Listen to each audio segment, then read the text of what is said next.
Assalamualaikum warahmatullahi wabarakatuh. Perkenalkan, saya Miftahul Rizkia dari 10 ATKP 2 nomor absen 7 akan menyampaikan materi saya tentang faktor keberhasilan dan faktor hambatan dalam komunikasi. Komunikasi yang berhasil tentu saja menjadi dambaan semua orang. Dengan komunikasi yang berhasil dengan baik, kita bisa mendapatkan atau mencapai tujuan komunikasi yang kita miliki dengan sempurna. Memangnya apa saja sih faktor keberhasilan dan faktor hambatan dalam berkomunikasi? Yuk simak penjelasan berikut ini. Yang pertama adalah pesan yang mudah dipahami. Salah satu hal yang membuat komunikasi berhasil adalah pesan yang mudah dipahami. Dengan pesan yang mudah dipahami, komunikan akan lebih cepat memproses maksud dan tujuan dari komunikasi yang dilakukan, sehingga komunikasi bisa berjalan dengan baik.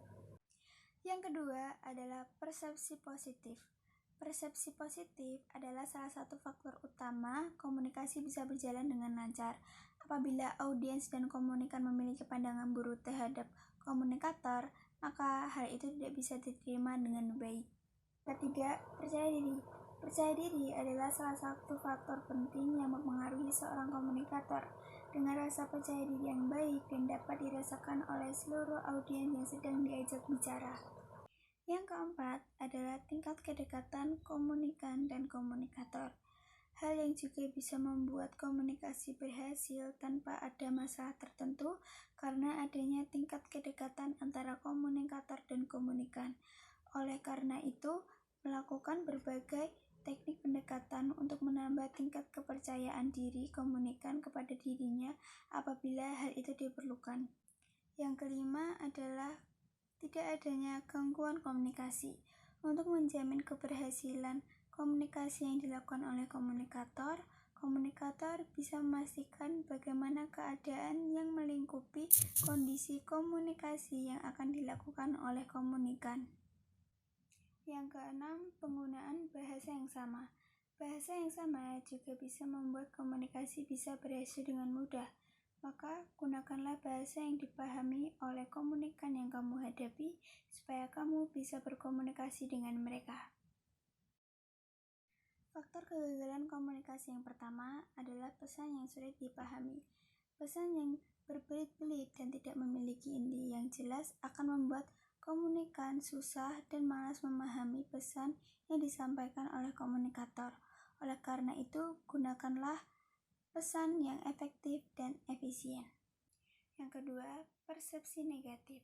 Persepsi negatif terhadap komunikator akan berpengaruh terhadap penerimaan pesan yang dilakukan oleh komunikan. Oleh karena itu, cobalah untuk menghilangkan persepsi negatif tersebut, khususnya menunjukkan sikap yang memang baik. Dengan demikian, citra komunikator bisa berkesan dengan baik.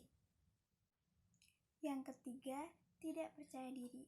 Tidak percaya diri mengakibatkan pesan akan menjadi sulit tertangkap dan menyebabkan komunikan tidak bisa memahami pesan dengan baik. Oleh karena itulah, komunikator seharusnya memiliki rasa percaya diri yang cukup. Yang keempat, tingkat kedekatan komunikator dan komunikan.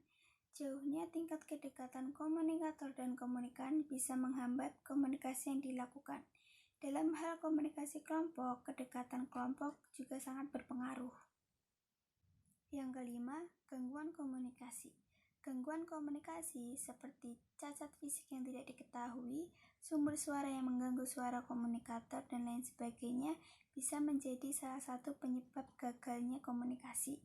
Oleh karena itu, pilihan media waktu dan lain sebagainya perlu dipertimbangkan dengan benar oleh komunikator agar tidak muncul gangguan komunikasi yang akan dilakukan oleh komunikator. Dan yang terakhir adalah bahasa tidak sama. Seperti yang telah disinggung pada bagian sebelumnya, bahasa memegang peran yang penting dalam komunikasi, khususnya komunikasi lisan. Oleh karena itu, komunikator harus memastikan bahwa bahasa yang digunakan oleh komunikator dan komunikan adalah bahasa yang sama. Sekian materi yang saya sampaikan tentang faktor keberhasilan dan faktor kegagalan dalam komunikasi. Jika kurang lebihnya mohon maaf. Terima kasih. Wassalamualaikum warahmatullahi wabarakatuh. wabarakatuh.